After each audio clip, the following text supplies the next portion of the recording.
What is going on, everybody? Welcome back to Wrestling City, and today we're going to be reacting to another video from the Great One, and this one is titled "This Smackdown Episode Destroyed Childhoods." So I'm assuming from the beginning picture it is CM Punk versus Jeff Hardy in a steel cage match for the world title, which would be Jeff Hardy's last match in WWE before his return, later on.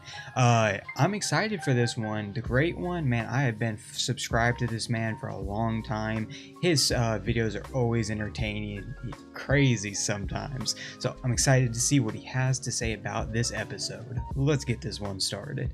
This was the night that made every WWE kid in 2009 cry. This is only goodbye for now. For now? Well, it was for Jeff Hardy. But for a lot of kids, that was the last time they watched WWE. I have stories I'll tell you later. Just look at everybody in the crowd. Let me take you back to a time when Jeff Hardy was the most popular wrestler on the planet and CM Punk was worse than Devil himself, even before he fully transitioned into his Jesus persona. You'd be on a morphine drip. Some of you probably already are. Most will refer to CM Punk's peak being 2011, but I was just reminded how much of a heat magnet this evil man was just a few years earlier. Yep. By the evil. 90% of my friends had Jeff Hardy as their favorite wrestler, all three of them. And this was pretty much Jeff Hardy's peak in professional wrestling. If you weren't following dirt sheets, we weren't. We were kids. We checked WWE.com. I'm not even joking, by the way. You had no idea that Jeff Hardy's battling his personal demons. He was so big in WWE though. Who would have thought this would be his last WWE appearance for nearly a decade?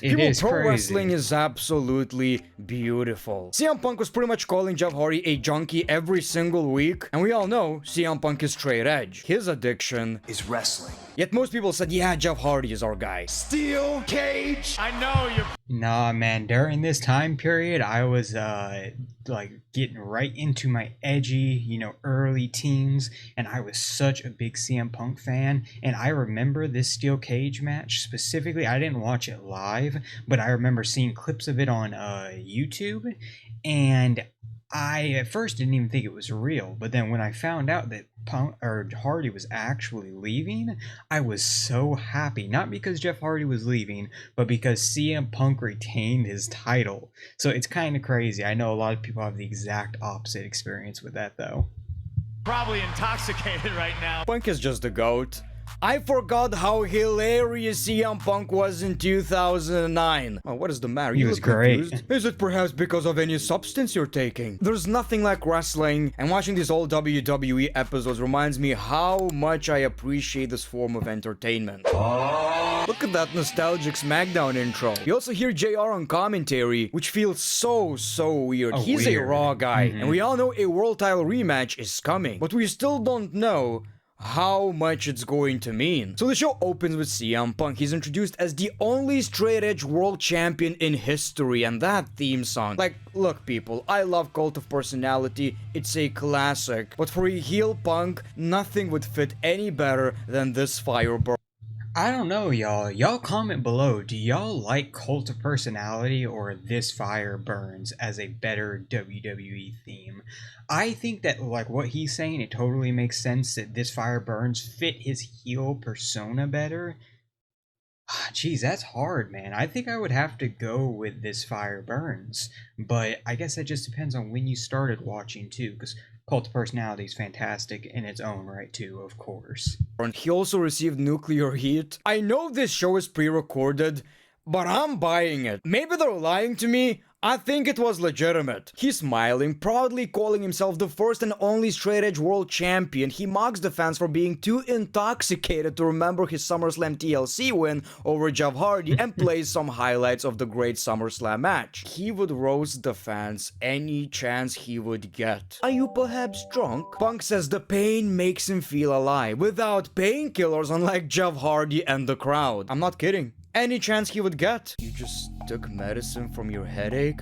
You disgust me. He says he's the role model everyone needs. Man was just pissed off that people are drinking, using medication. I don't think it was Punk talking. I think that was literally Phil Brooks. He complains about The Undertaker ruining his moment with a post-match chokeslam and claims WWE's higher-ups fear him. Well, that's gonna become a big story in a couple of years. Punk says one of them don't belong in WWE anymore. It's hilarious how many times he was just talking and people are like, you suck! We hate you, Punk! You're the worst! I drank 5 shots of whiskey before coming to Smackdown! Jeff Hardy arrives to a huge...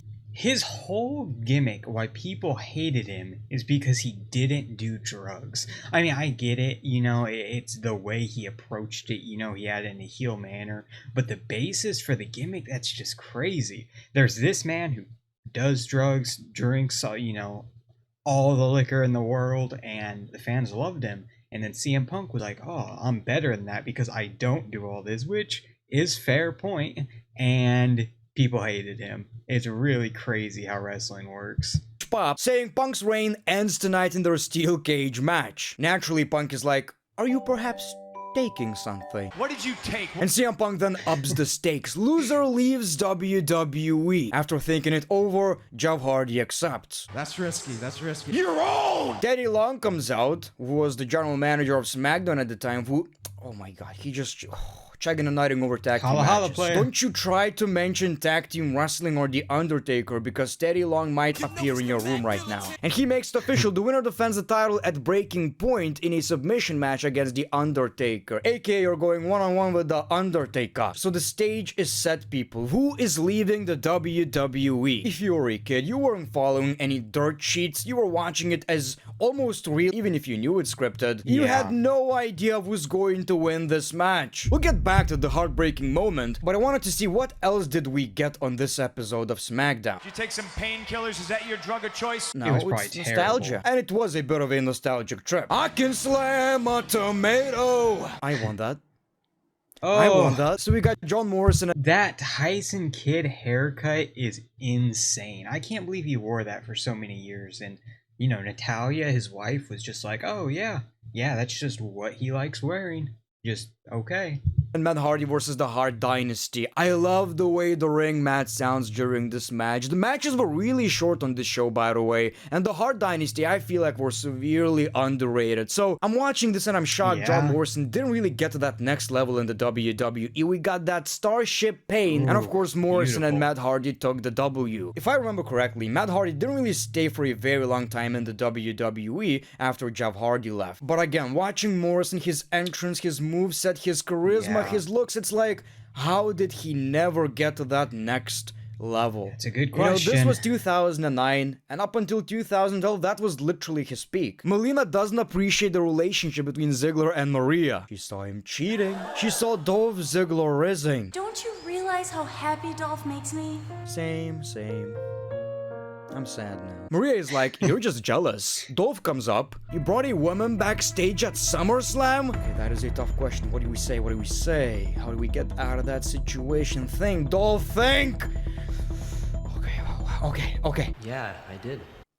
Fair enough, he can get away with that. Then he says it was his sister, and they kiss. So if we're not talking Spirit Squad, this is as early as you're going to get from Dolph Ziggler. Not that far away from his debut in the WWE. Speaking of which, look at this young man right here. And what is his theme song? I ain't talking Broken Dreams. I have no idea what this theme song is. That's the beauty of watching old WWE shows. You think you know everything, and they always surprise you by some random shit they did for a couple of weeks. So R-Truth comes out, and Drew attacks him before the match even starts. We got a Future Shock DDT, and baby voice Drew says, well, my name's Drew McIntyre. And the party is over. Yeah, that career looks promising. Let me make my prediction, people. I think he's eventually gonna get buried, then start a band, gonna be a very good air guitar player, then become a star almost a decade later. So fun watching these people who are eventually going to become big stars in the WWE. You couldn't tell he's gonna be one of the main characters in the WWE in 2025. He looks like a completely different person. McCool appears at ringside on crutches, claiming it's a knee injury from Melina's attack last week. She's unable to compete, so she introduces her good friend Layla as Melina's opponent. I completely forgot about Layla in the WWE. So this was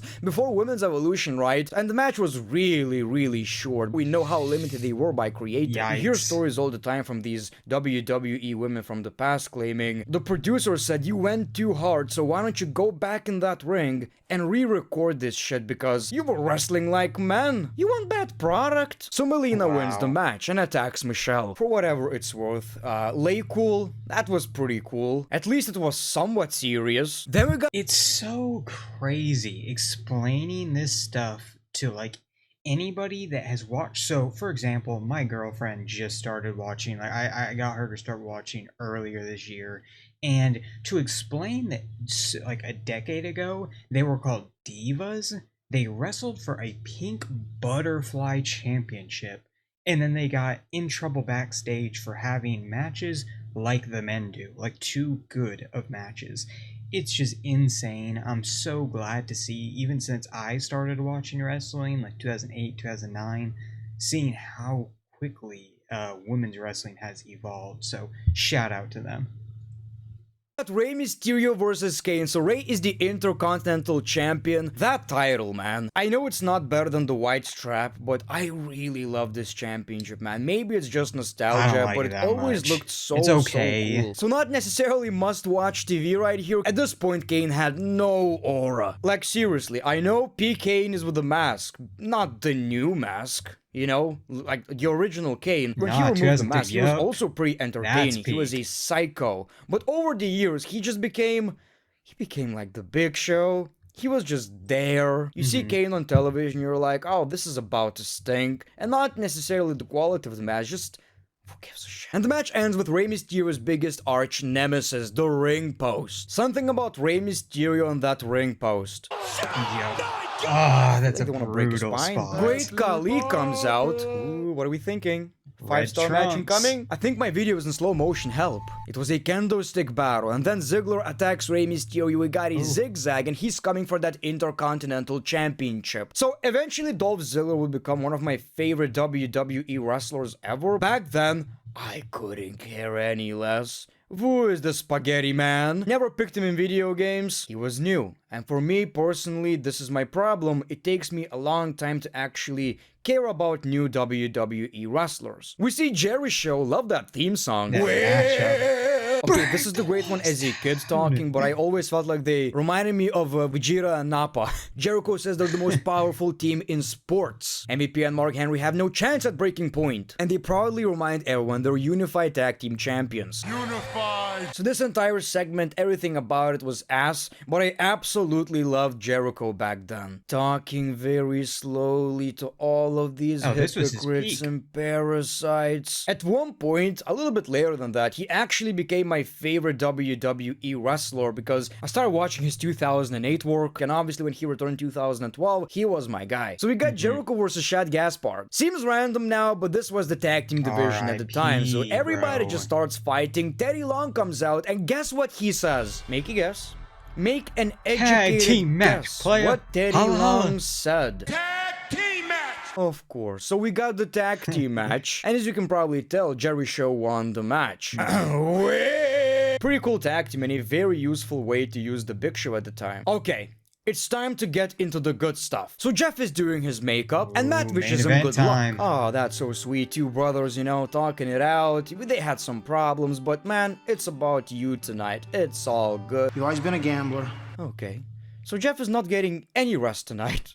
Everybody's roasting his ass. People, it was time for Jeff Hardy versus CM Punk. Jeff got a huge ovation and gets attacked by CM Punk before the match starts. This man is pure evil. If you're a kid watching this, you're just rooting for your favorite. You still think that Jeff Hardy can win this match. But I assume if you're already a smart wrestling fan who reads the dirt sheets, you probably knew what to expect. For a kid though, this is just a match. I don't know the backstage stuff, and the match was actually over 20 minutes, so at least Jeff Hardy got a decent last match before his exit. One of the most fascinating things about this match is watching people in the audience reacting, not knowing what to expect. I honestly believe not that many people were actually reading dirt sheets and knew what is happening backstage at the time. So eventually they get to the top of the cage. Keep holding on, Jeff, you got this! And Punk pushes him off and escapes the cage. What a moment. Okay. Wow. What followed? Goosebumps, Some of the bro. best TV I've seen in a while. CM Punk's evil smile, Jeff's tears, people devastated, and Punk waving goodbye while This Fire Burns is playing. I never realized how much of a heel Look at how theme he song holds this on is. to it, Just this too. shot of CM Punk smiling, even through, and you see Jeff Hardy with tears. Oh my god, I love that kind of shit, man. This was just regular TV, but it felt like one of these edited WWE videos they show before the pay-per-view. Then we see Jeff Hardy sitting sad in the ring, which is a pretty iconic image at this point. Thank you, Jeff, chant start. And then he says, Sorry if I've let anybody down. you'll see Punk instead of me on Smackdown. And we see a lot of sad faces, man. This is not a goodbye forever. This is only goodbye for now. Jeff, no!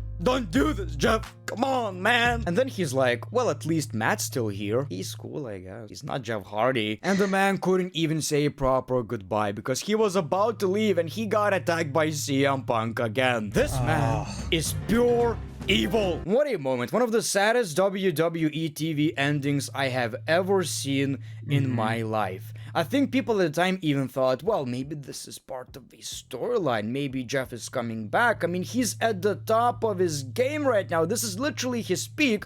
Why would he leave the company? Why would WWE release him? Of course, we didn't know the backstage stuff. Yeah. So how did I find out about it? At the time, I wasn't watching SmackDown. I found clips. Maybe I would find something online. But for the most part, I didn't really have access. So my friend, who was also my classmate, got home earlier than me. We were also neighbors. So I'm going back home, not suspecting anything. By the way, his favorite wrestler was Jeff Hardy. And he's screaming from the balcony, check WWE alumni, Jeff Hardy is gone! So I did some research, WWE.com, right? And Jeff Hardy is no longer listed on Raw. He's no longer listed on SmackDown. He's on WWE's alumni page, which we took that shit seriously, people. If you're on WWE alumni, you're gone. Then I told my cousin about it. Your favorite wrestler is gone. And that was it. They stopped watching. That's all it took. Their favorite wrestler is gone. What's the point anymore? That's how kids watched professional wrestling. Luckily, Jeff Hardy was not my favorite wrestler. I was a Randy guy. Look, people, we were 9. For most people, it felt like, well, the show about Superman doesn't have Superman anymore. What is the point of watching? We knew wrestling is scripted, but it was so easier to suspend your disbelief when you don't know everything that's going on behind the scenes. We didn't know any about that stuff. No controversies, no inner workings, what is happening, who's writing the script, who's booking this shit. We had no idea. So for a lot of people, it was CM Punk who ruined the WWE. So this is one of my biggest CM Punk and Jeff Hardy's memories. The matches were great, but they are people who made my friends stop watching WWE. Wrestling in general. And I tried. I saw Jeff Hardy in TNA and I was like, well, he's still wrestling. You can watch TNA. But they were going through that natural growth where you watch wrestling, you grow out of it, you start watching basketball.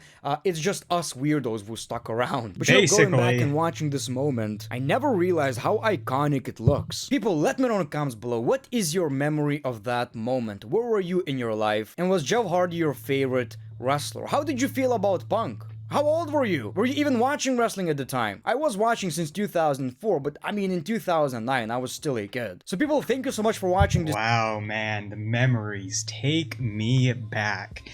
So, like I said, I was a CM Punk fan at the time, so I was fine with this. I thought this was a great way to send him out, and I was so happy that Punk was getting some momentum, but I did not look at the dirt sheets back then. So this was also, I mean, I think similar to him. I would look at the, find out either on YouTube or find out on WWE.com. I remember, just like he did, searching and finding the results on each one, especially for pay-per-views, because, you know, each one was like $40, $50, and I couldn't watch every single one, so I would find out my results through WWE.com. I think I was like eight years old at the time that this one happened, and Wow, man, what a great way. I miss those times where I didn't take back, dirt sheet stuff into account and you just watched, because now as I'm looking at this, I'm like, oh, okay, well, the winner faces Undertaker at breaking point. Jeff Hardy doesn't have a submission, so he's probably not going to face The Undertaker. CM Punk has an Anaconda Vice. But back then, I didn't take any of that into account, So, great stuff. Another great video by the Great One. I will put the original link to the video in the description, so go ahead and check that out. Show it some love if you want to. And Jeff Hardy, man, another thing I will say about him real quick is that once his career wraps up, he is going to make for a perfect documentary or autobiography. I can't wait to learn his entire story and all the trials and tribulations that led up to him still wrestling nowadays and how that's going to end. But yeah, if you enjoyed this video, don't forget to drop a like, comment below what you felt about this SmackDown, and don't forget to subscribe to the greatest city in the world, Wrestling City. But that's about it. I will see y'all next time. Peace.